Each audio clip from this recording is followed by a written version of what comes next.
माझं नाव सिंधू दिलीप कांडलकर आहे. माझं वय 61 वर्ष.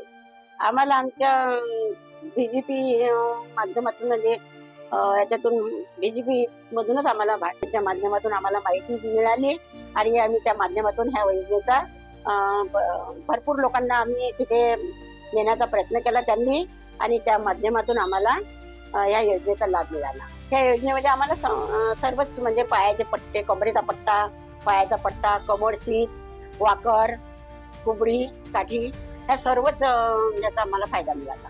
म्हणाल तर जास्त दिवस नाही वाट बघावं लागली. काही लोक म्हणे की आता काही मिळत नाही, पण त्यांनी आम्हाला 6 महिन्याच्या आतमध्येच लवकरात लवकर त्या योजनेचा लाभ मिळाला. हो, जास्त कठीण नव्हती, सोपीच होती. कारण तिथे जायचं, फॉर्म भरायचं आणि बस फॉर्म भरून लगेच त्यांनी आम्हाला 6 महिन्यात जे स्लिप मिळाली त्या स्लिप मधून आम्हाला तिथे बोलावलं आणि ज्या लोकांना मिळालं नाही त्यांना त्यांनी फोन करून बोलावलं. आमच्या दैनंदिन योजनेमध्ये असा लाभ पडाला की आम्हाला त्याचा भरपूर असा बाहेरून जे आम्ही विकत घेत होतो त्या वस्तू त्या आम्हाला नाही घ्याव्या लागल्या आणि मग त्याचा आम्हाला आता माझ्या स्वतः जे अजून कमरे पट्टा लावून आहे तर हे कसं मला तर भरपूर असा फायदा मिळाला.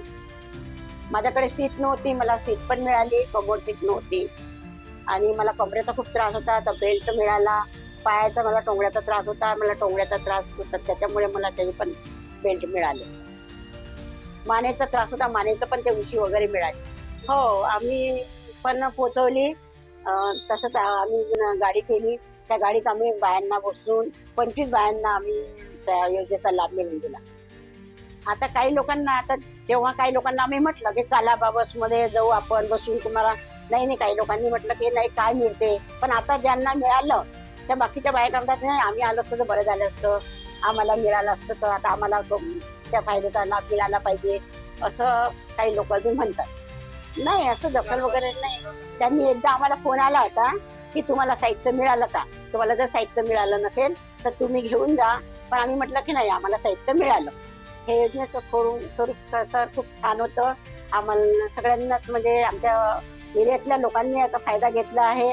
आम्ही बसमध्ये ज्या बायांना त्या बाया आम्हाला म्हणतात, धन्यवाद देतात की तुम्ही खूप छान केलं आणि सगळ्यांना चांगला फायदा मिळाला या योजनेचा.